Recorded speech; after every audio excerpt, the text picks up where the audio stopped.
Put those arms up now. After you move along, you come across a police checkpoint, and Elizabeth suggests that you bypass it through a side door that she proceeds to lockpick. Behind the door, we see a series of posters telling black servants how to properly interact with white patrons. Then we encounter an overly apologetic black man scrubbing the floor. Further ahead, we get the game's ultimate manifestation of the Irish weren't really white trope, with colored and Irish washrooms. Now, even if no Irish need apply signs were a ubiquitous occurrence, at no point in American history were there Irish colored bathrooms. Consider that 8 signers of the Declaration of Independence were Irish, a strange fact considering that racist Anglos supposedly thought of them as Negroes. Granted, most of these men were Protestants of Scots-Irish or Ulster descent, but Charles Carroll was definitely born to a family from Kings County in the Midlands and was a practicing Roman Catholic. There are 2 papers you can read if interested in the ever-growing debate over the supposed no Irish need apply phenomenon. One by Richard Jensen, who posits that it's largely a victimization myth, and a rebuttal by Rebecca Freed, who asserts it was historically widespread. Personally, I found Jensen's response to Freed's paper most convincing. Quote, "The main theme of Rebecca Freed's paper deals with newspaper help wanted ads for adult men carrying the Nina restriction. Her appendix lists 69 citations from 22 cities from 1842 to 1932. Over a third of her 69 citations are faulty. There's no actual job being advertised. But let's not quibble. Let's say that there were 69 newspaper stories from 22 cities over a 90-year period. Is that a lot or a little? The Library of Congress in Chronicling America has a large collection of online newspapers and offers an excellent search engine. It allowed me to search 9,458,697 pages of newspapers from every state from 1836 to 1932. The term "no Irish need apply" appeared on 230 pages. That is 1 Nina per 41,125 pages, unquote. To be clear, Jensen never denied that there was discrimination against the Irish. Rather, he only denied the absurd levels to which pop culture had taken the mythology of Irish victimhood, which Ken Levine and Irrational Games definitely took to an even higher level with their Irish-colored bathrooms. Now, the more astute viewer may note that Freed is a peculiar surname for someone so interested in Irish Americans. Freed is almost exclusively an Ashkenazi surname and is Yiddish in origin. Rebecca Freed was also only 14 at the time she had her paper published in the Oxford Journal of Social History. To be sure, it's exceedingly well written, although, again, not convincing. Still, color me impressed. Though it does seem likely that her father, who is a lawyer, who gave her Jensen's original paper to read, probably assisted her a great deal in the writing. The historian Kirby Miller also worked with the duo, so color me not so impressed. But what's my opinion compared to all the media outlets who ran stories about a 14-year-old girl who had outwitted a college professor? Now, I'm sure Rebecca is indeed a very gifted and talented young woman, since she was admitted to Sidwell Friends School, but I find all the elements of this story, when combined, to be fairly suspect. For example, why is a 14-year-old Jewish girl reading papers on 19th century discrimination against the Irish? The answer is that her father gave her the paper to read, but why is a Jewish lawyer handing his 14-year-old daughter papers on 19th century discrimination against the Irish? Perhaps one motivation for Rebecca and her father to write their paper was to defend the work of the late Noel Ignatieff, a co-ethnic who not only shared Rebecca's particular interest in the Irish-American experience, but also made it his life's work to abolish the white race. Now, what's interesting about anti-Irish sentiments in America is that they were probably most prominent around 1845, when the Irish were immigrating en masse to America during the potato famine. But anti-Irish sentiments were always more pronounced in England, especially during the 1830s and 40s. Now, curiously, Benjamin Disraeli, England's first Jewish prime minister, made some exceedingly racist public statements about the Irish during this period. In 1836, he stated, quote, "The Irish hate our free and fertile isle. They hate our order, our civilization, our enterprising industry, our sustained courage, our decorous liberty, our pure religion. This wild, reckless, indolent, uncertain, and superstitious race have no sympathy with the English character. Their fair ideal of human felicity is an alternation of clannish broils and coarse idolatry. Their history describes an unbroken circle of bigotry and blood. My lords, shall the delegates of these tribes, under the direction of the Roman priesthood, ride roughshod over our country, over England, haughty and still imperial England?" Unquote. Disraeli also had very public feuds with Irishmen such as Daniel O'Connell, wherein he referred to the common Irish folk as public beggars swarming with obtrusive boxes in the chapels, and as, quote, "a starving race of fanatical slaves." Now, his comments may or may not have been wholly representative of Jewish attitudes at the time, but it is noteworthy that the second most prominent Jew in Anglo politics, Louis Charles Levin, also had extreme anti-Irish Catholic sentiments, albeit on the other side of the Atlantic in America. As previously mentioned, Louis Levin was the first president of the Know Nothing Party, which was the follow-up to the American Republican Party, of which he was also a member. Curiously, Levin married 2 Christian women, and considering an assortment of things he said later in life, it does seem plausible that he had converted to Protestantism at this point, though the evidence is somewhat circumstantial. In addition to being well known for his oratory talents, Levin was also a notorious alcoholic with large amounts of debt. He filed for bankruptcy in 1841 after exhausting the money of his second wife's late husband. As an aside, he met his second wife while picking out the tombstone of his first. Levin was also charged with attempted murder once, got himself shot in a duel, and even stabbed a fellow congressman. He never stayed in one place for too much time, it seems, since wherever he went, trouble followed, as well as creditors.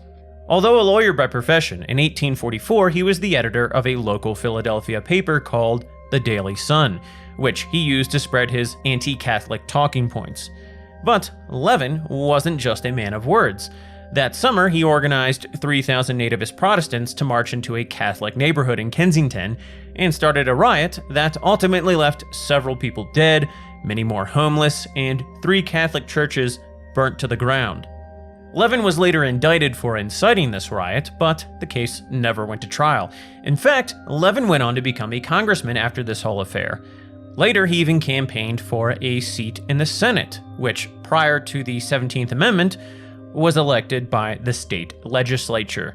But he failed in these endeavors, and in 1855, he was accused of bribing government officials to gain said Senate seat.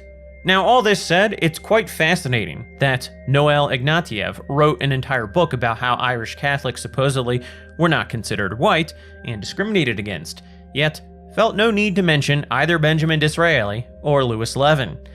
Well, technically he does bring them both up, although very briefly. On page 163, Ignatieff states that Levin was arrested for inciting to treason in his newspaper, though that's the full extent of his efforts. Disraeli is a mere footnote in his bibliography. Now, perhaps this is because, as Zachary Schrage states in his article on Louis Levin in Tablet magazine, that Levin is seen as a shandafar di goim. This Yiddish term isn't quite as easy to translate as it may seem, but in essence, it's a Jew who makes other Jews look bad to Gentiles, or a Jew who brings shame to the Jewish people, or a Jew who in some fashion betrays or undermines Jewish interests. Zachary Schrage's book on the Philadelphia riots of 1844 is an exceptionally well-written and scholarly work. It surprisingly gives great focus and prominence to Louis Levin's role in the nativist movements at that time period. But, unsurprisingly, it still generally views 19th century sectarian conflicts in America through a 20th century neoliberal lens of egalitarianism, and draws anachronistic conclusions in the process. Let me quote a paragraph to give you an idea. Quote, "The eruption of 1844 altered the landscape of both Philadelphia and the United States. But it may be even more important for the underground currents it revealed. Levin and the nativists championed a vision of American citizenship limited to white, male, native-born Protestant men. In the tumultuous 1840s, believers in this vision faced challenges from abolitionists, American Indians, early feminists, Mormons, and, not least, from Irish Catholic immigrants, who, even in these years before the Great Hunger, were already crossing the Atlantic by the tens of thousands. As these immigrants sought homes, jobs, votes, and the right to practice their faith, they presented an alternative vision of America, defined not by birthright, but by a willingness to embrace shared values of freedom and democracy." Unquote. Here, Schrage is drawing a straight line from America's post-1965 pluralist identity, wherein men like Dennis Prager reinterpret e pluribus unum to denote multiculturalism, to a time where not even the quote-unquote persecuted Irish Catholic immigrants would have believed in such pluralism. No Irishman wanted to embrace women's suffrage or share full political rights with Negroes at the time. Neither did the suffragettes, for that matter. Now, to the extent that American Indians interacted with us peacefully, it was for trade. Most of them would have driven us into the sea if they could. Schrage, although a very respectable scholar, still seeks to interpret 19th century sectarian unrest as being part of some ahistorical, pluralist, anti-racist American tradition that, in reality, never really actually quite existed. Now, there's much, much more that could and probably should be said here, but in the interest of time, we'll move on. Getting back to Columbia's colored bathrooms, in a nearby linen closet is a recording of Daisy Fitzroy. "When I first seen Columbia, that sky was the brightest, bluest sky that ever was. Seemed like heaven. Then your eyes adjusted to the light, and you saw that sea of white faces looking hard back at you." So Columbia would indeed be heaven for Daisy Fitzroy if it weren't full of white people. Even if we take the perspective that she's only upset by the sea of white faces looking hard back at her, this kind of suggests that most Colombians don't really appreciate the importation of Negro convicts. So, again, why are Negro convicts being imported into a white ethno-state? Up ahead is an arcade where we're greeted by a representative of Mr. Fink, the same man who ran the racist raffle earlier. "Mr. DeWitt! Mr. DeWitt! There's no cause for anxiety. Mr. Fink sends this with his regards."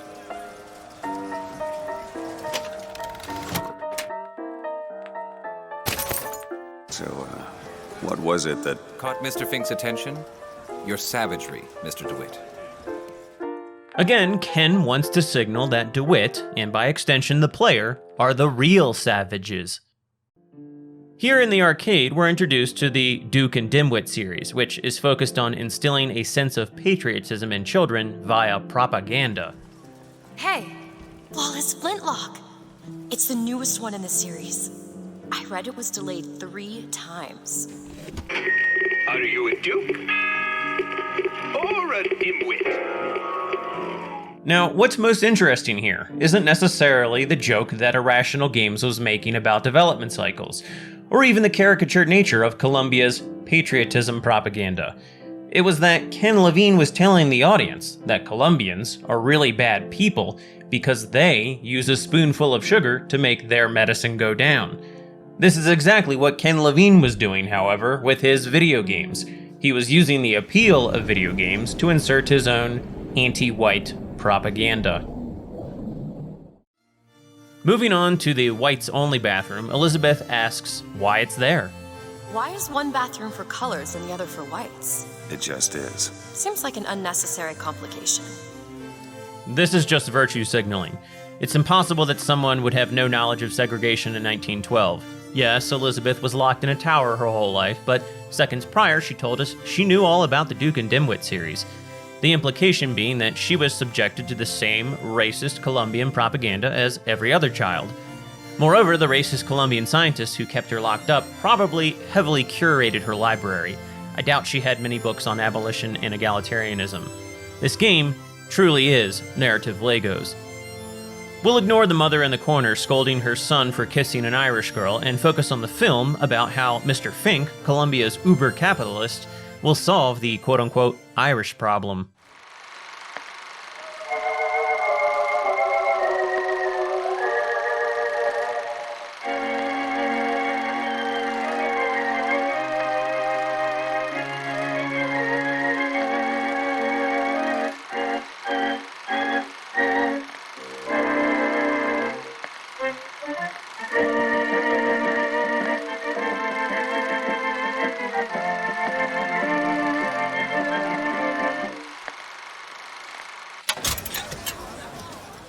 I don't know what this is based on. The Irish never really had a reputation for being lazy. As scholar David Doyle notes, by 1900 the Irish, quote, had attained class structure parity with native stock Protestant white America, a point with vital implications for Irish American labor. In the 1890s, there were 36 Irish American congressmen, 4 senators, the first Irish Catholics in the cabinet and on the Supreme Court, the first important Irish appointments to the diplomatic service, unquote.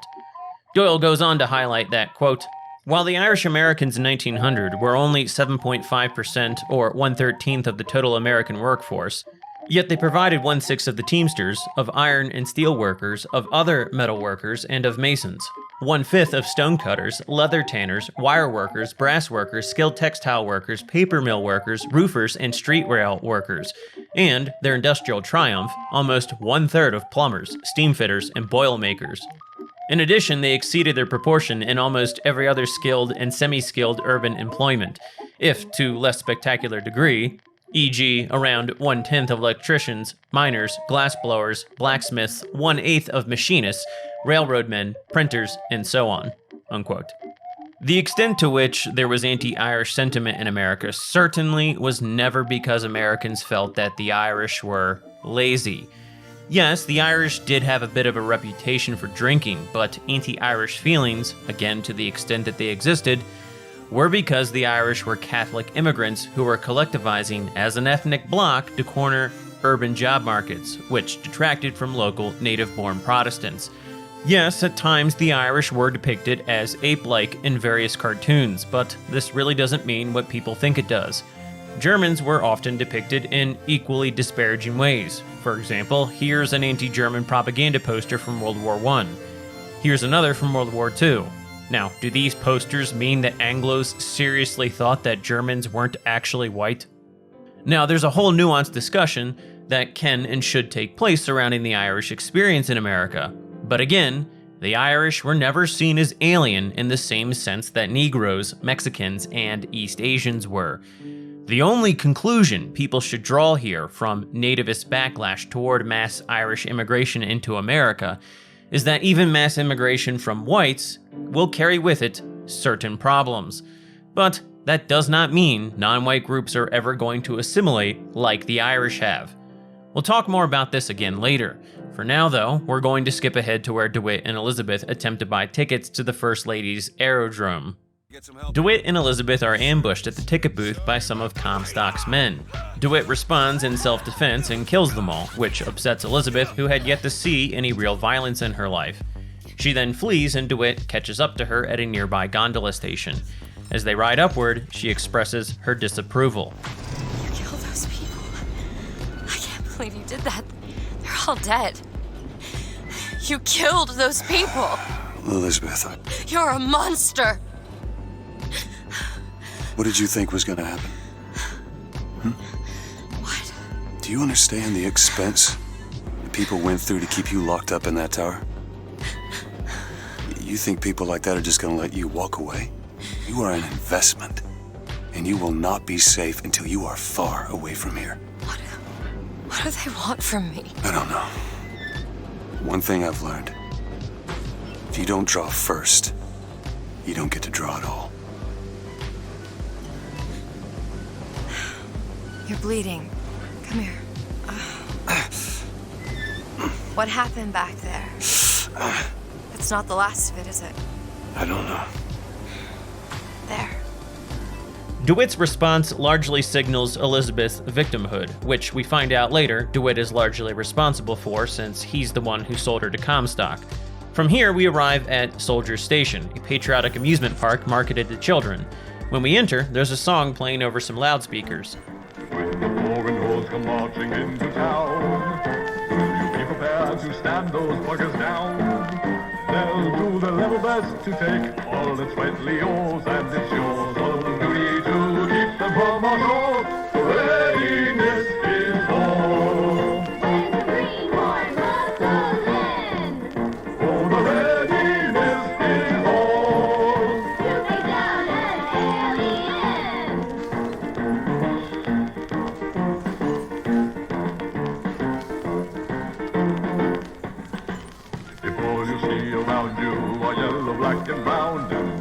sight, so know the feels sweet wife goes in your town. Lock your pistols, load the cannon, make sure bayonets are fixed, or else we'll rule the day when the race is intermixed.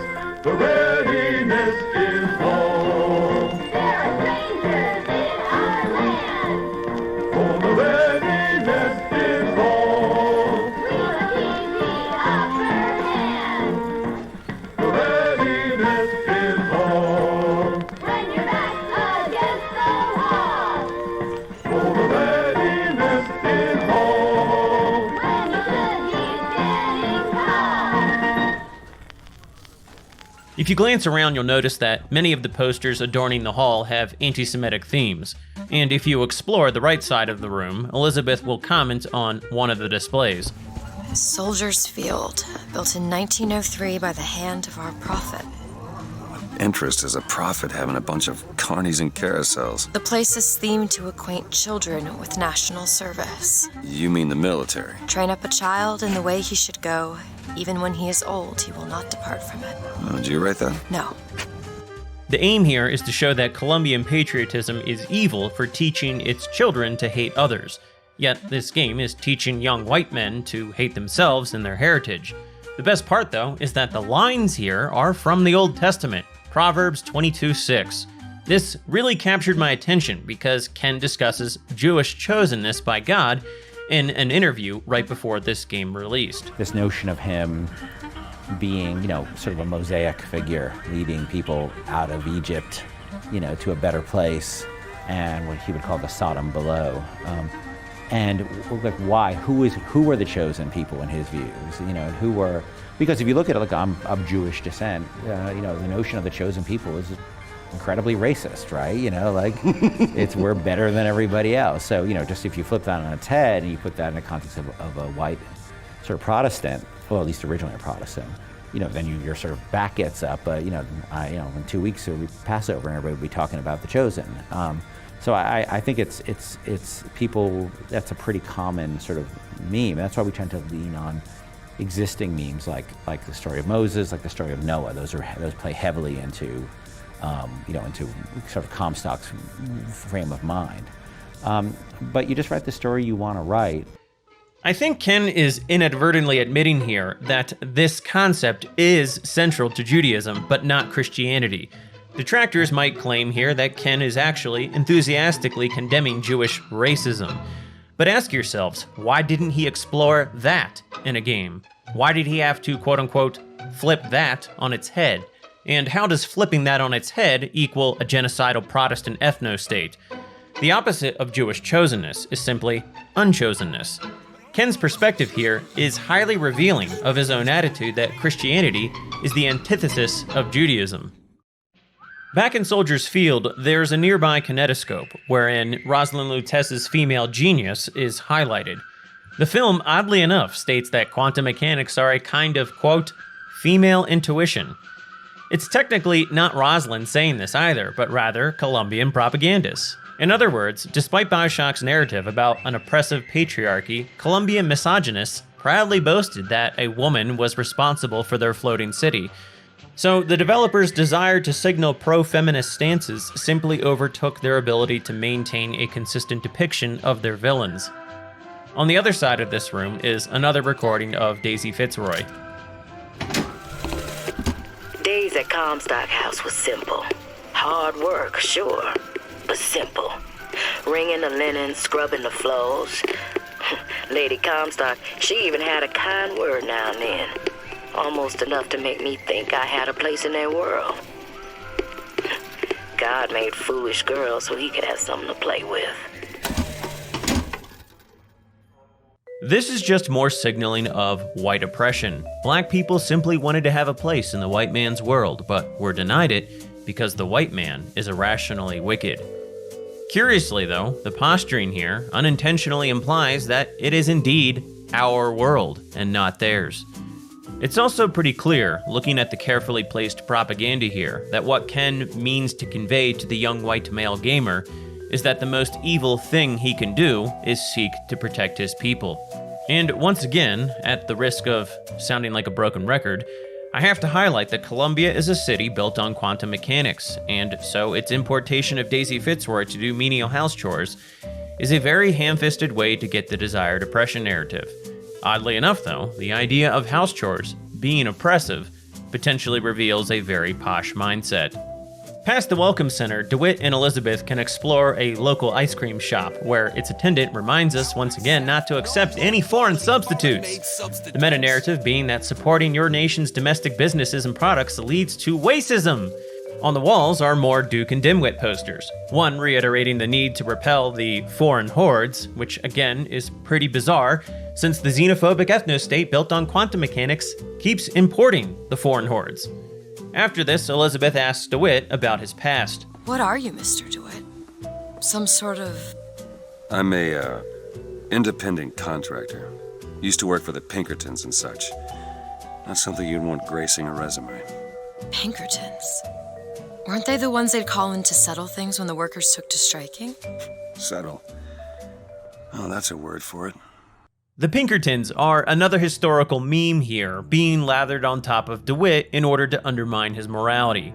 He broke up strikes, he sold his own child, he was a drunken gambling addict, and he massacred women and children at Wounded Knee. Note here that DeWitt is himself implying to the player that he knows that he is a bad man. And as the game progresses, this really does become more and more of a trend. Now, perhaps what's a little more interesting about the Pinkertons' inclusion here is that the game never goes into any real detail about who and what they were. There's just this general assumption that the audience already knows that the Pinkertons were evil capitalist men who broke up strikes using violence. Which is technically true in a sense, but African Americans were also notorious strikebreakers as well. And Alan Pinkerton was not only a staunch abolitionist, but his agency gained much of its notoriety for having thwarted secessionists from assassinating Abraham Lincoln in 1861 in what was known as the Baltimore Plot. What's more, Kate Warren, the agency's female detective, played quite a leading role in the affair, though the Canadian television series The Pinkertons really does embellish her role in the agency. Regardless, the two people did quite extensive intelligence work for the Union Army during the Civil War.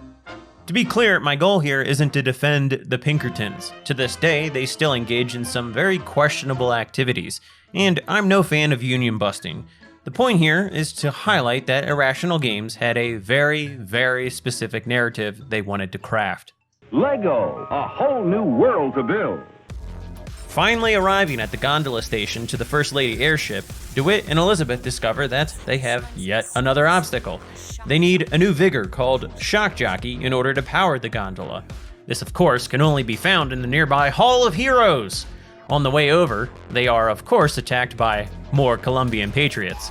Afterwards, on the elevator ride up, Elizabeth displays her miraculous ability to open interdimensional portals. What are you doing? Opening a tear! Oh, shit! What is that? It's a tear. I used to open them all the time in my tower. What is a tear? It's like a window. A window to another world. Most of the time they're dull as dishwater, a different colored towel or tea instead of coffee. But sometimes I see something amazing and I pull it through. There. Good God. I don't suppose you've got an airship in there? I don't think so. But there is. There is something. Oh no! Close it. I'm trying! Close it! The scene reiterates the idea that Elizabeth has access to a world of possibilities, yet she's held back by a giant mechanical bald eagle and oppressive white men who seek to hold her within a cage. Upon exiting the elevator, we see that much has been vandalized with red paint. On one poster is written, "A righteous wind is coming." Nearby, we find another recording. I served 20 years of soldiering, and every heathen land I've known has less peopled for my passing. I hated no special enemy. Until now. Comstock. He's made a vaudeville travesty of my battles and cast himself as the White Knight. I called him out over it, and he stripped me of my rank. That man has never seen the savage face of war.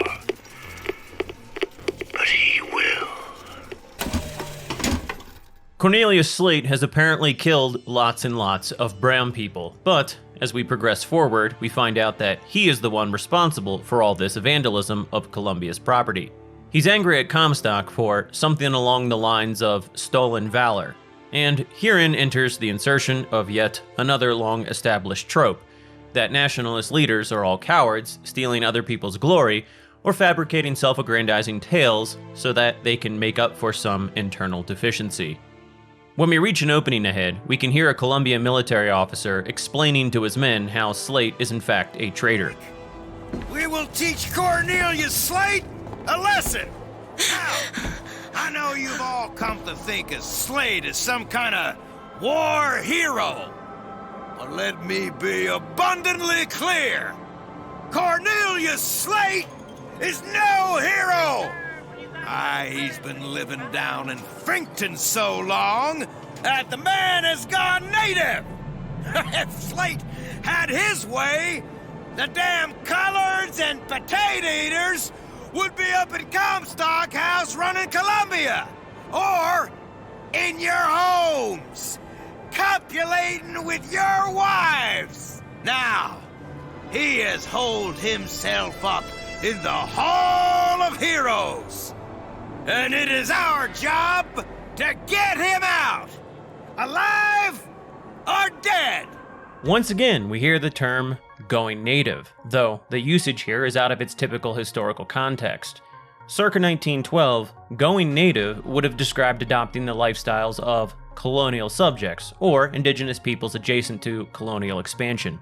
But Finkton is an industrial center that's supposed to be reminiscent of 19th century company and shanty towns where recently arrived immigrants or ex-slaves resided. Regardless, the point here is that Slate has joined forces with the Vox Populi and has adopted their customs, which, per these soldiers, are to copulate with everyone's wives. The cartoonishly evil and unhinged rhetoric is probably meant to motivate us to kill them, which is what we have to do to progress. Afterwards, Elizabeth asks who Slate is. DeWitt replies that he actually knows him, but doesn't say much else, just that the man has a knack for making enemies. Nearby is a bar full of dead Vox Populi. Daisy Fitzroy is yelling on the radio about how soon Comstock's idols of gold will melt and run in rivulets throughout the city streets. There's a dead cop in the kitchen that Slate killed, and in the nearby recording of the killing, Slate babbles on about some sense of military honor that Comstock lacks. But of more interest is the coded Vox Populi message on the bathroom wall. Elizabeth tells you that there's probably a code book nearby that can decrypt it. If you find it, you'll gain access to a hidden cache with another Daisy Fitzroy recording. The one thing people need to learn is that fear is the antidote to fear. I don't want to be a part of their world. I don't want to be a part of their culture, their politics, their people. The sun is setting on their world, and soon enough, all they gonna see is the dark. So, Daisy Fitzroy no longer wishes to be a part of their world. She wants to destroy it. I suppose the rationale is that if she can't have it, no one can. And a time to destroy! Now, there are definitely racial undertones here of genocide. Of course, the die-hard fans will assert here that the Irish are part of the Vox Populi movement too, so clearly, this cannot be about race. Please don't tell me this in the comments. That's a cope. This segment here is all about race. On the other side of the street is a souvenir shop. Inside is another one of Columbia's kinetoscope films. It calls the Vox Populi, quote, malcontents who loathe our way of custom, and who want what you have. Now, this is probably meant to mock the American nationalist, nativist, and pro-white stances of the early 20th century. Though it is curious that Fitzroy's statements about how the sun is about to set on white America is positioned so closely to this kinetoscope. The game almost appears to be supporting the very position of the caricatured America it's attacking. Yet, I suspect the real message intended here is more along the lines that Daisy Fitzroy's hostility toward white America is a response to white America's hostility toward her, and that the almost back-to-back contrast between her voxophone and this kinetoscope recording is commentary about how one set of immoral behaviors leads into another. but ask yourself whom the game depicts as the prime mover, and point to in the end as the culprit of setting all this in motion. From here, we can go upstairs and listen to another recording, this one from a female soldier in Colombia's army. God makes all kinds of soldiers, but he only made one Cornelius Slate. My father followed him up San Juan Hill, through the legations in Peking, and as he put it, through hell the order was given. At today's muster, Slate asked me if I was Sergeant Monroe's daughter. I said, yes, sir, I am. Slate said, your father always wanted a son. I hope the fool has wisdom enough to recognize his good fortune. This is just more very out-of-place virtue signaling of feminist ideals. It's supposed to make Slate, the traitor to Colombia, that is, America, look more appealing to a pre-Gamergate audience who had fully internalized and accepted feminist ideals. Whereas Comstock is depicted as a misogynist, Slate is far more accepting of women and their role in his rebel army. The thing is, though, this woman was already in the army when Slate rebelled against Comstock, which means Colombia's military was already integrated. This is yet another anachronism insofar that the Women's Armed Services Integration Act wasn't passed until 1948. Prior to this, women were barred from serving in any capacity beyond nurses. Taking the sky rails from here up to the Hall of Heroes, we find another one of Slate's recordings in a parked gondola. Veterans! You shed your heart's blood for Colombia, lost limb and viscera in the godless Orient. Comstock did nothing! And yet, look up! Whose image squats above you even now? At every angle and insult! If the prophet would make a painted whore of our past, what fresh rape does our future hold? Let us now make our stand and fill yonder hole with true heroes! Leaving the gondola behind and progressing farther ahead, we see that in response to Comstock making a painted whore of Slate's past, Slate has turned Lady Liberty into a painted whore. Now, this doesn't make much sense. Slate, a very patriotic man who just used the phrase, the godless Orient, has now decided to start trashing his nation's monuments because he felt slighted by his commander-in-chief. Clearly, the developers were more interested in engaging in iconoclasm than they were in fleshing out credible motivations. After killing another large swath of American patriots, we finally enter the Hall of Heroes, and are greeted by an automaton of George Washington. Too rare is the man who takes a stand for God and sweetest fatherland. But here's the place where we revere the heroes of our city dear. The room here is adorned with various patriotic paintings. One in particular that stands out is of Stonewall Jackson, the famous Confederate general of the Civil War. Nearby is another one of Slate's recordings. They'll call us assassins when our work is done. Cornelius Slate, the swift left hook of the Vox Populi. We'll be trading Comstock's life for a new one. So be it. The Fitzroy woman and I are comrades of necessity. I doubt all the men who reddened Caesar's toga would still be seen breaking bread together in peacetime. With Comstock gone, my men's past deeds will be sacred, and they will claim the spoils to them. I need not live to see it. Here we learn that Slate's alliance with the Vox Populi is one of necessity. As he states, they're trading one lie for another. Still, none of this makes any sense. If Slate's goal is to eliminate Comstock so that his men's social standing can be restored, he himself says that by killing Comstock, the Colombians will view him and his men as assassins, as traitors who helped a bunch of anarchists burn down their city. If the Colombians crush the attempted coup d'etat, then they'll round up Slate's men and execute them. If Daisy Fitzroy installs a new government, well, I kind of doubt she's going to hold up Slate's men and their glorious deeds of the past for everyone to honor and cherish. So, no matter what happens, Slate's men lose here. Entering the main hall, Elizabeth comments on the exhibit. Our prophet, Father Comstock, commander of the 7th Cavalry. That man did not lead the 7th. Hell, I don't even remember the guy. Corporal DeWitt proved his worth on the field that day. Well, I'll be. Slade? Is that you?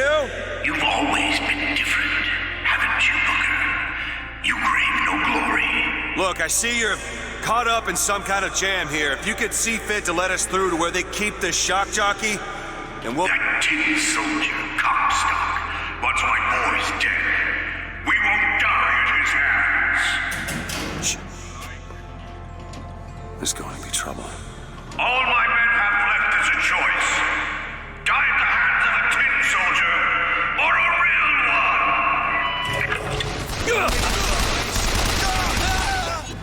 So now is when the player learns that Booker was not only a Pinkerton agent, but was also part of the Wounded Knee Massacre.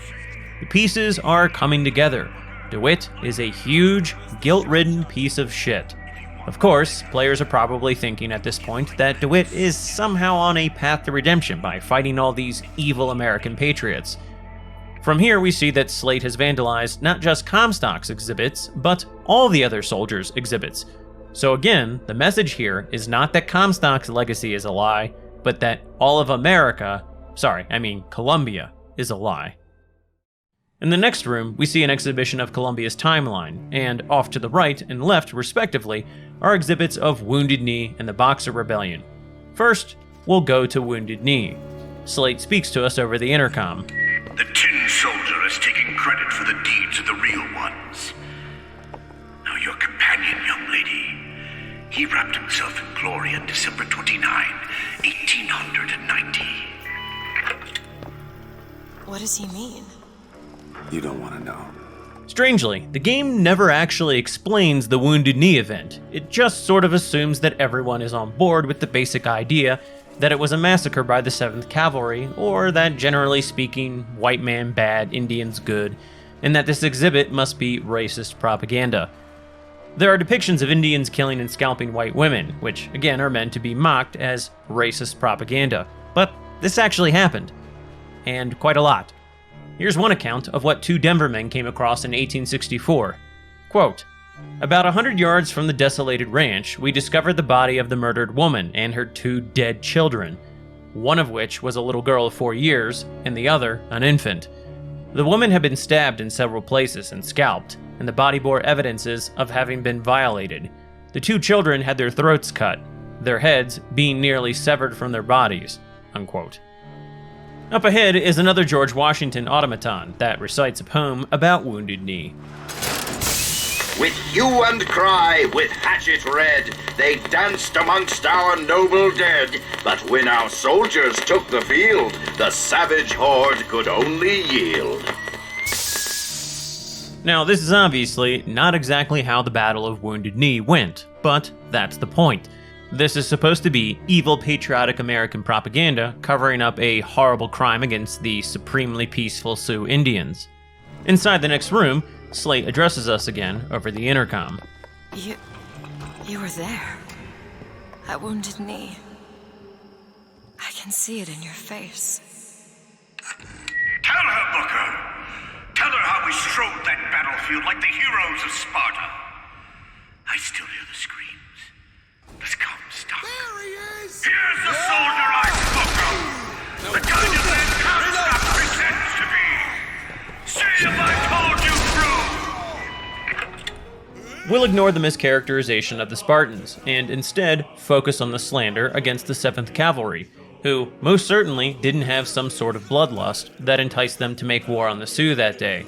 Contrary to popular belief, the Sioux were not a peaceful people. Robert Utley's description of Sioux culture on pages 10 and 11 of his book, The Last Days of the Sioux Nation, are quite helpful in understanding this. Quote, "The highest values of the Tetons centered on war. For a young man, success in battle offered the surest and quickest path to prestige, wealth, and high rank.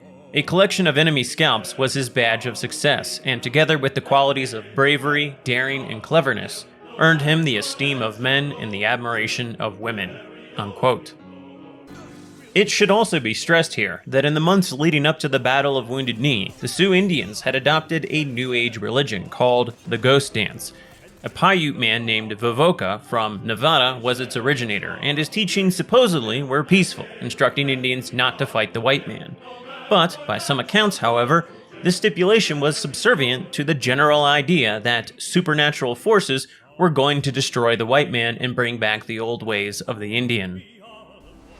The white man, my children, will soon be no more.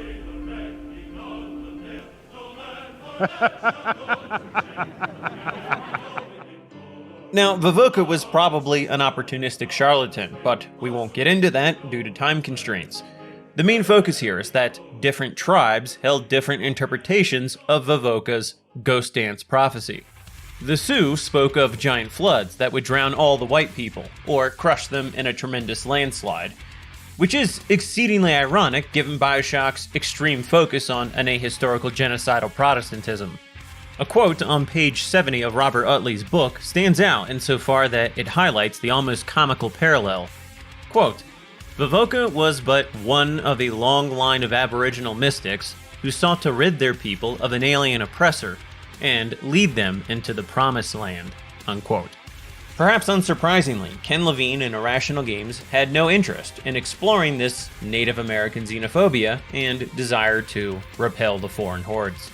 In any event, by 1891, the spiritual leaders of the Sioux had begun pushing the idea that the ghost shirts, worn during the ghost dance, could actually deflect the white man's bullets. One woman who survived the Wounded Knee battle was told that she must remove her ghost shirt so that the whites could treat her injuries. She replied, quote, "Yes, take it off. They told me a bullet would not go through. Now I don't want it anymore," unquote.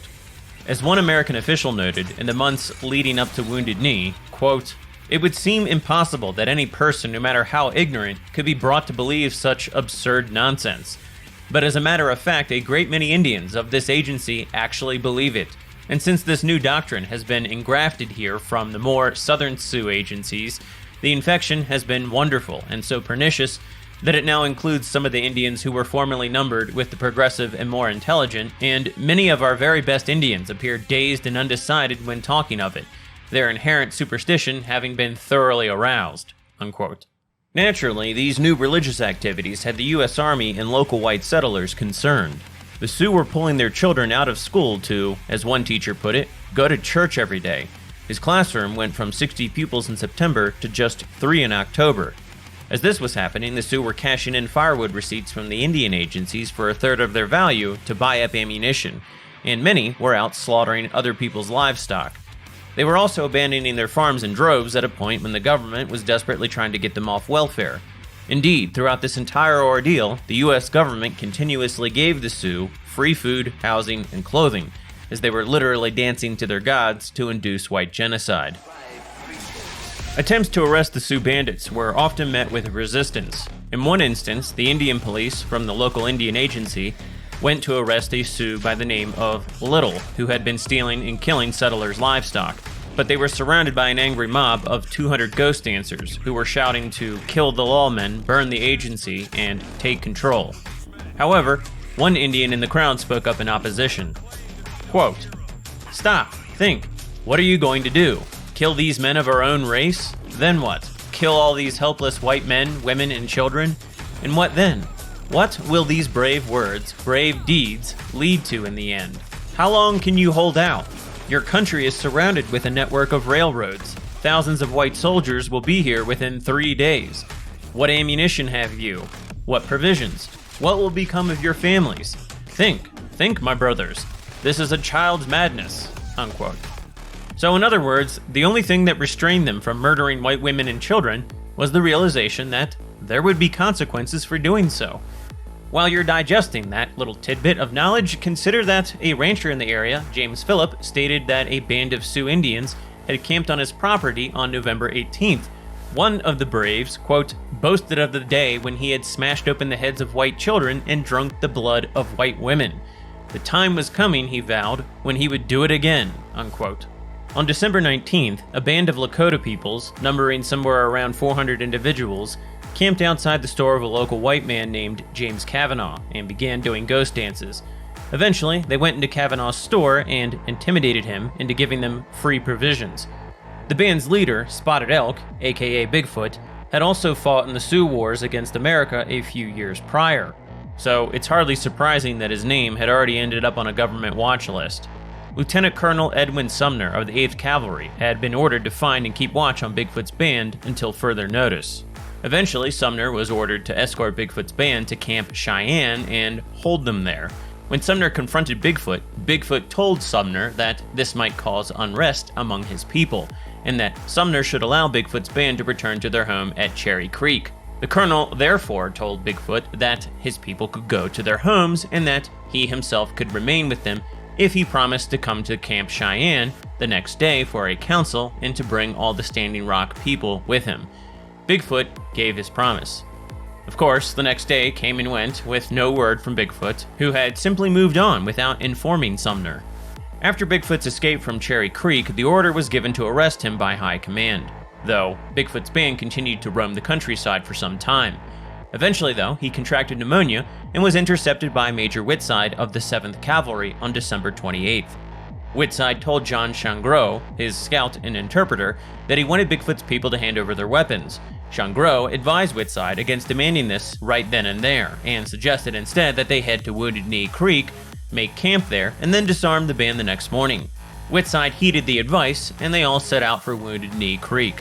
Now, to highlight the absolute absurdity that the 7th Cavalry had any hostile intent, Major Whitside saw how sick Bigfoot was and had him transferred to an army ambulance wagon, and then attended to by one of his own physicians.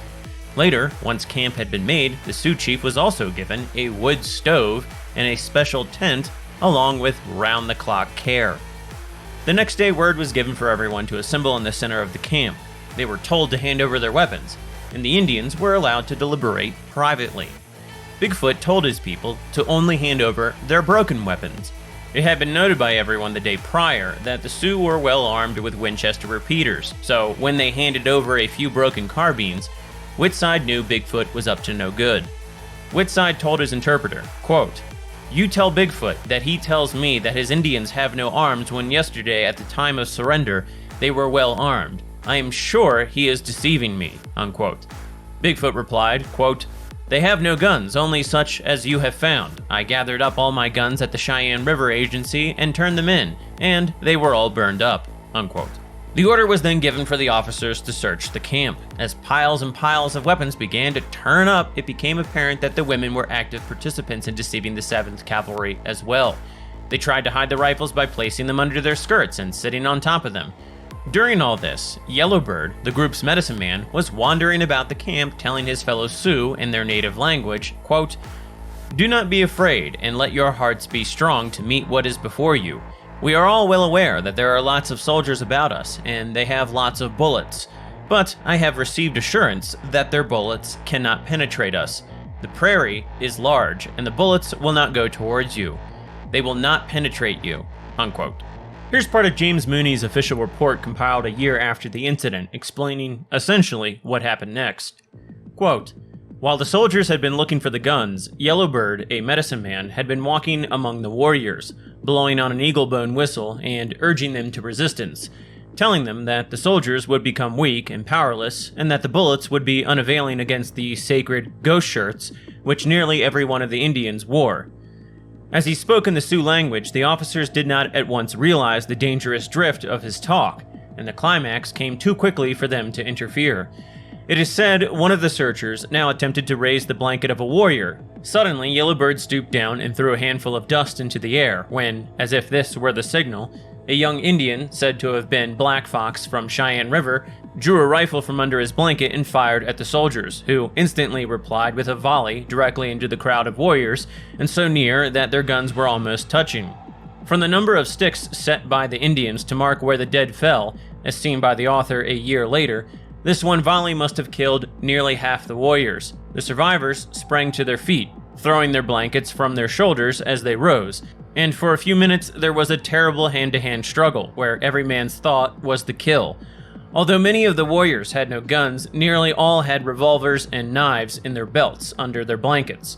together with some of the murderous war clubs still carried by the Sioux.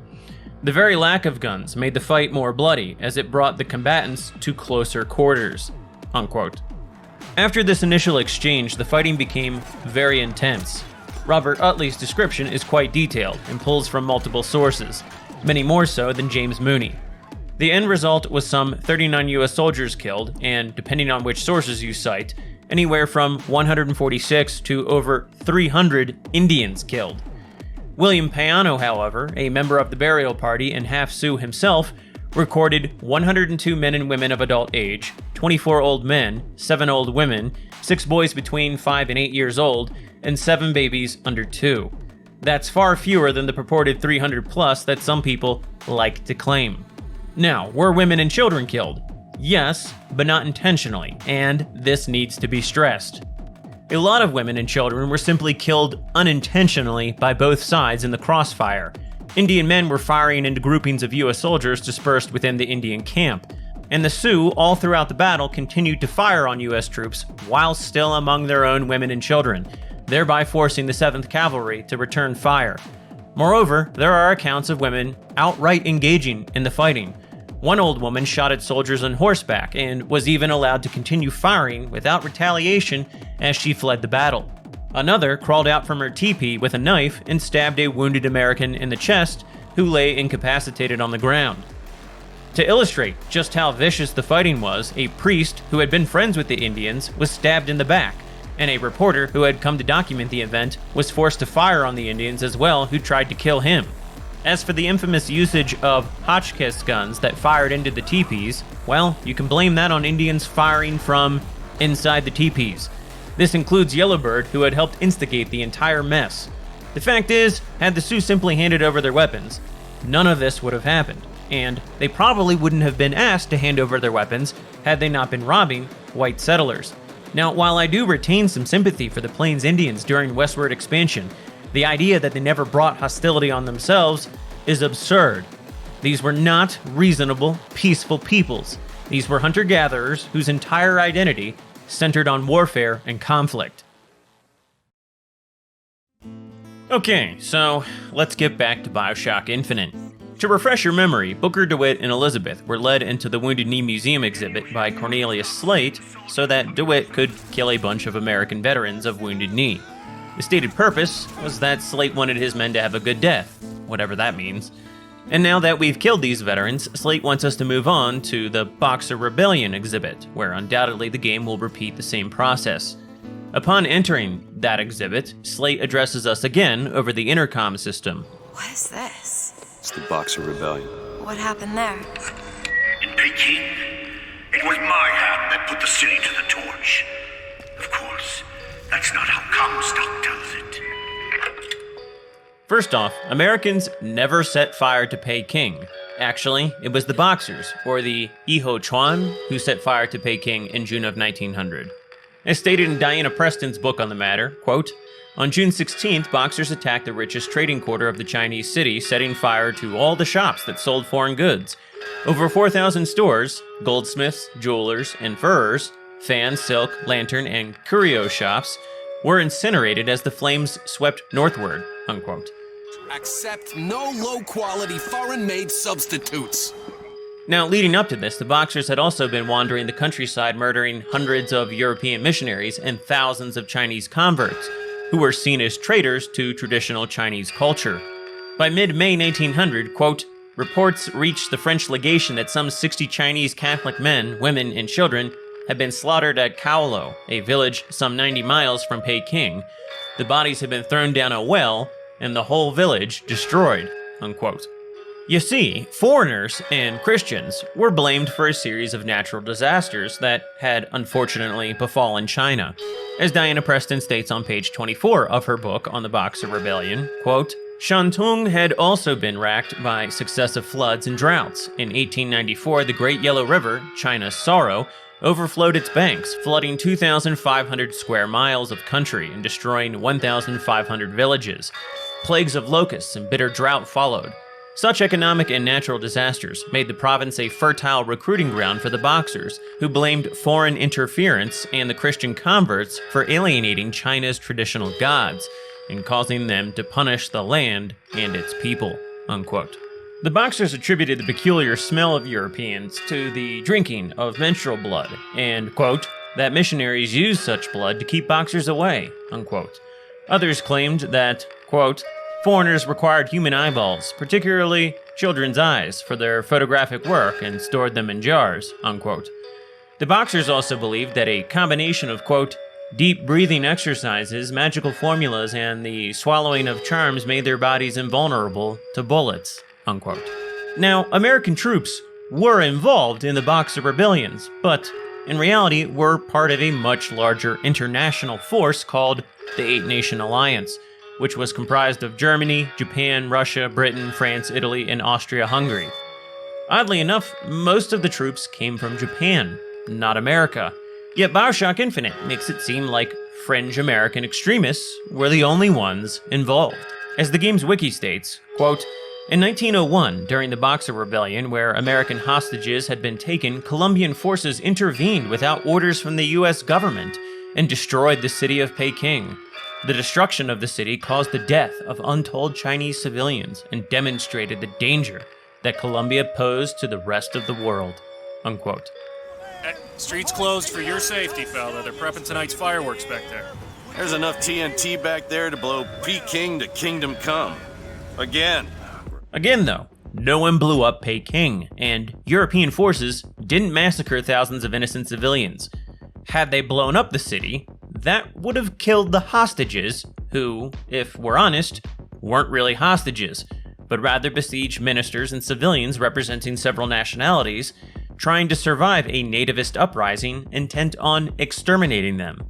As things began to spiral out of control in June of 1900, the Boxers began burning down parts of the city. This included the Nantang and Tuntang cathedrals. An initial attachment of American Marines that was already stationed in Peking when this all began to happen managed to save some 300 Chinese converts. Diana Preston quotes in her book 2 witnesses who said that the rescuers came across some quite appalling sights. Quote, women and children hacked to pieces, men trussed like fowls, with noses and ears cut off and eyes gouged out. Many were found roasted alive, and so massacred and cut up as to be unrecognizable, unquote. Eventually, somewhere around 3,000 Chinese converts took up refuge inside the legation quarter, which was basically a small section of Peking that had been set aside for foreign legations, known today as embassies. During the nativist uprising, the Empress Dowager and the imperial court eventually sided with the Boxers on June 20th, and then told the foreigners in Peking to leave, but this was essentially a death sentence. The Chinese offered no military escort through the hundreds of miles of hostile countryside to the coast. The mail delivery service wasn't functioning at this point, the telegraph lines had been cut, and there was no operational railway. The Japanese minister had been killed by Boxers outside his own legation, and the German minister was just murdered by imperial troops. Luckily, however, word had already been sent to the outside world just before communications were cut, and a rescue attempt was underway. Thus ensued a siege lasting almost 2 months, wherein the Boxers and imperial troops repeatedly tried to breach the legation quarter, the Peitang Cathedral, and the foreign settlement at Tianjin. In the Tianjin settlement alone, 170,000 artillery shells were dropped. As the Boxers began destroying railroad lines in an attempt to impede the rescue parties, they also dug mines under the besieged buildings in an attempt to blow them up. One explosion alone killed over 50 Chinese children under the care of the Catholic missionaries at the Peitang Cathedral. Managed by Bishop Favier, the cathedral was responsible for 3,420 individuals, 2/3 of whom were women and children. Most were Chinese converts, and about 71 were Europeans. The defense force was absurdly small, 30 French and a dozen Italian Marines sent over by their respective ministers. On June 26, quote, Favier wrote that the Boxers had set fire to all the houses adjoining the compound and were placing ladders and scaffolding against the imperial city walls so as to be able to shoot more conveniently. Earlier that day, Bishop Favier thought he could make out Prince Tuan, the Empress, and other high personages, who had come to look on the bombardment as upon a display of fireworks. The incensed Marines wanted to fire on the group, but Favier dissuaded them from such a provocative act in order to not excite an already too violent hatred, unquote. Now, Bishop Favier's desire to avoid provocative acts was indeed a curious notion here, because each time Bishop Favier asked a volunteer to attempt to break through the lines to communicate with the legation quarter, the Boxers and Imperial troops captured, tortured, and then decapitated the messenger and placed their head and entrails in front of the church for everyone to see. Moreover, in the legation quarter on June 23rd, the Boxers even set fire to the Han Lin in order to try to burn out the British legation, which was adjacent to it. Essentially being the Sorbonne and Oxford rolled into one, the Han Lin housed all sorts of priceless Chinese relics and manuscripts dating back over 500 years. Now, considering just how nationalistic the Boxer Rebellion movement was, this should serve as a good metric for gauging just how much the Chinese really wanted to murder all the Europeans, who themselves were ironically mortified by the act, since they seemed to have valued the historical contents more than the native Chinese did.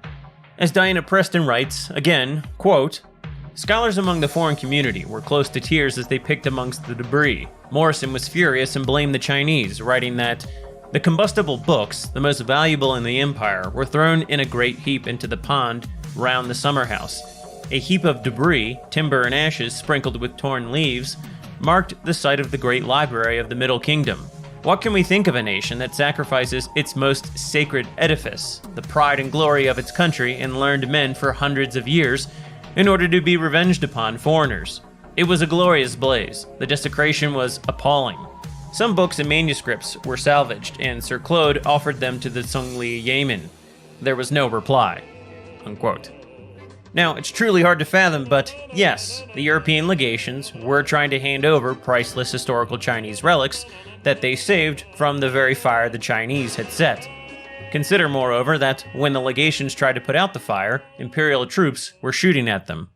Eventually, after a small initial relief force led by Sir Edward Seymour failed to reach Peking via train due to heavy resistance along the rail lines, which the Boxers were sabotaging, he and his men had to fight their way back to the settlement at Tianjin. Later, once Tianjin was secured with reinforcements by sea, a much larger relief force was assembled to march on Peking and liberate the Europeans and the Chinese converts. This much larger force consisted of somewhere around 20,000 men. About half were Japanese. The rest were comprised of some 3,000 Russians, 3,000 British, 2,200 Americans, and 800 Frenchmen. And since the railways had become largely inoperable, these men had to walk to Peking on foot and employ a combination of mules and junks on the river to transport supplies. On August 14th, the Allied forces finally broke through Peking's defenses and liberated the besieged Europeans and Chinese Christians. 2 days later, the Peitang Cathedral was also liberated. Now, it is true that the legation forces looted Peking after breaking the siege. But again, the city wasn't blown up, and American troops never massacred thousands of Chinese civilians who weren't active combatants. In terms of looting in response to ethnic and racial slights, consider that in 2020, black people looted and rioted across several American cities, resulting in billions of dollars in damages, and the justification was that a single man died in police custody due to complications with fentanyl use after he resisted arrest. If, in the minds of some individuals, the George Floyd riots were justified, then consider that in the summer of 1900, Chinese Boxers murdered 136 Protestant missionaries and 53 children. Catholics suffered in similar proportions, with 47 priests and nuns being killed. In addition, more than 1,000 Western and Japanese soldiers were killed, saving the 500 or so women and children of theirs trapped inside the legation quarter. Now, some apologists criticized the large indemnities China was forced to pay to the Allies, somewhere around £67,500,000, or about $335 million at the rate of exchange in 1900, which was set to be paid over the next 40 years. However, in the end, China never paid anywhere near that amount. After the end of World War I and the Bolshevik Revolution, Russia, Germany, and Austria's remaining shares were effectively canceled. The French and British governments eventually decided to stipulate that their shares be spent on various infrastructure within China. Interestingly, America had protested the original amount presented to China at the signing of the Boxer Protocols Treaty in 1901. Essentially, our government asked the other powers to reduce the total by a third. But as things ended up, China agreed to pay the full amount, and so in 1908, America had a surplus above and beyond the original amount we had asked China to pay. Eventually, Theodore Roosevelt decided to return America's excess share to China. One of the forms in which the money was returned was via the establishment of the Boxer Indemnity Scholarship Program, wherein Chinese students were brought to America to study Western science and medicine. Now, looking back, such an act seems somewhat comical, considering how China has since used such programs to steal intellectual property from the West on a regular basis. Now, in general, I do think if China wants to expel foreigners and reject foreign influence in their nation, then we should respect that. But I don't think it would have been reasonable for us to sit by and let our people get massacred. Moreover, the Chinese today generally don't respect our sovereignty any more than we respected theirs. The sad reality of humanity seems to be that sovereignty is only respected when it's backed by strength. Consider here that Chinese media regularly uses critical race theory and adjacent anti-white paradigms in its political and social outreach to acquire more power and influence over traditionally white nations. Unfortunately, most children's books and shows center around white characters. If you come from Africa country, you can't go in our building. This sign at a McDonald's in China said black people are not allowed to enter. What's China thinking? What's Australia thinking? From China's perspective, it sees itself as a great power, that it can throw its weight around. And Australia is only a middle power. So Australia should be basically more considerate of China's interests. Respectful even? Yeah, that's right.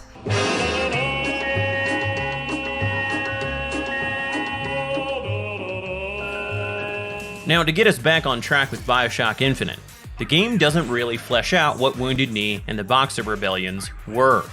Rather, it capitalizes on the audience already having a vague notion that these were forms of white people oppressing non-white people, even if they don't know all the details, which is why I've shared some of the details to illustrate that these events were far more nuanced and much less one-sided than postmodernists would have you all believe. Again, Ken Levine didn't establish these memes on his own, but he did carefully assemble them into an exceedingly anti-white narrative. Toward the end of the Boxer Rebellion display, we're met by another George Washington automaton that recites something about how the slanted-eyed Chinese were met with the holy wrath of Father Comstock.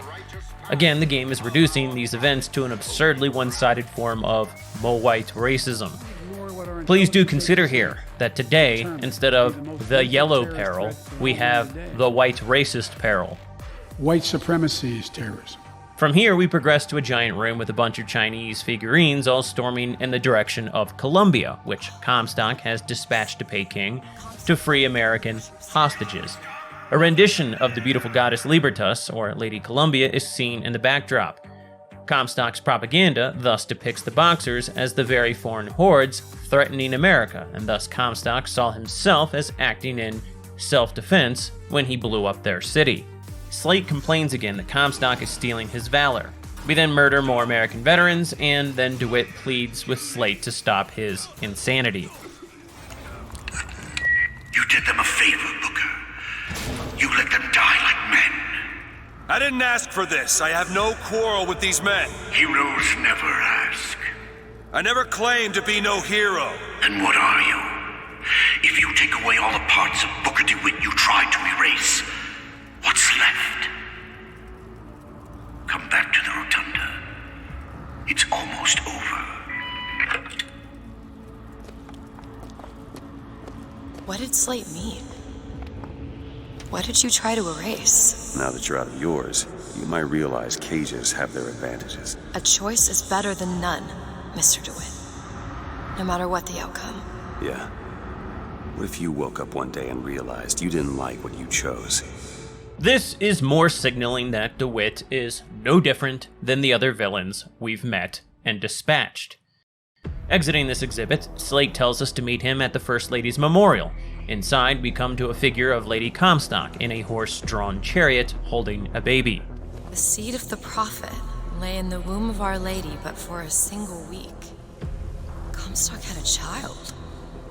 My books never mention anything about a child. That's quite an omission. Can't imagine that was by accident. But the child took ill, and Our Lady prayed for the prophet's heir day and night. This scene preps us for Elizabeth's great surprise at what we learn in the next room. Lo, while Daisy Fitzroy has murdered my beloved, she shall not have the child. She shall not come betwixt her and prophecy. The seed of the prophet shall sit the throne and drown in flame the mountains of man. You're Comstock's daughter. No, I can't be. I can't. He wants you to follow in his footsteps. Well, I want a puppy, but that doesn't mean I'm gonna get one. So, we now know that Elizabeth is meant to fulfill Comstock's prophecy and drown in flames the mountains of man. In the next room, we're given Comstock's rendition of events regarding the murder of Lady Comstock. The culprit, according to him, was the anarchist Daisy Fitzroy. But now that Slate and the preceding levels of Wounded Knee and the Boxer Rebellion have shown us that all of America is a giant lie, we know better than to trust what the evil white supremacist says. When we exit into a nearby courtyard of sorts, a gate impedes our progress forward. Let me scout ahead, see if there's some way to move forward.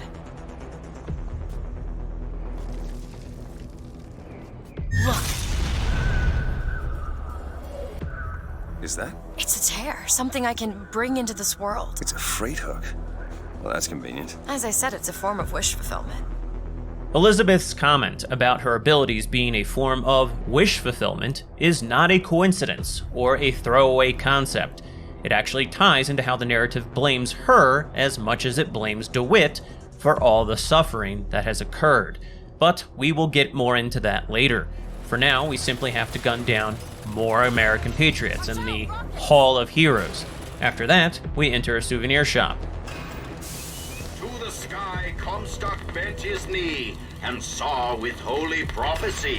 And too rare is the man who takes the stand you and God and sweetest fatherland. For here's the place where we revere the heroes of our city. That's what Comstock will turn us into. Wires and gears to replace heads and hearts. Booker! The Lord judges, I act.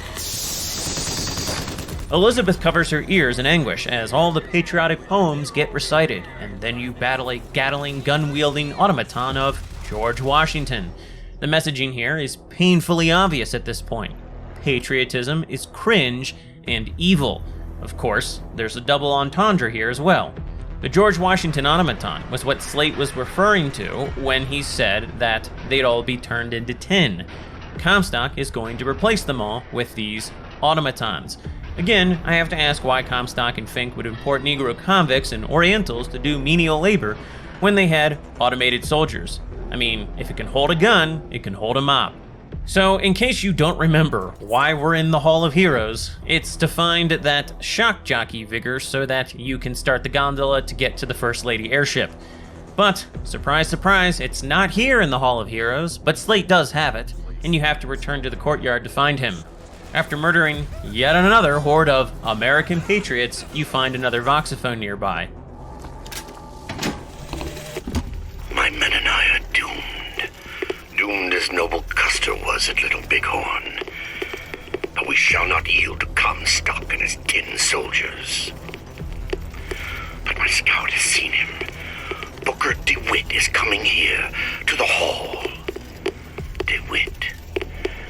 We called him the White Engine of Wounded Knee for all the grisly trophies he claimed. A man such as he might just grant us the peace we seek.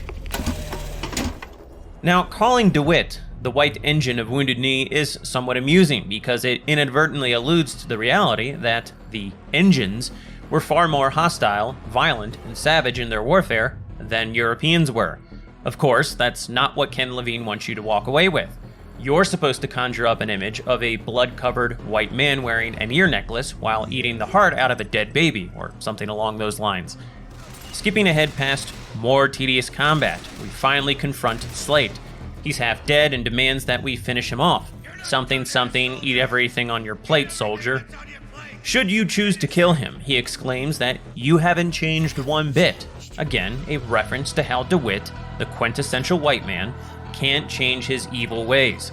Elizabeth says it was probably Mercy since Comstock's men would have gotten to him, and then she asks if you ever get used to all the killing. DeWitt replies, faster than you can imagine.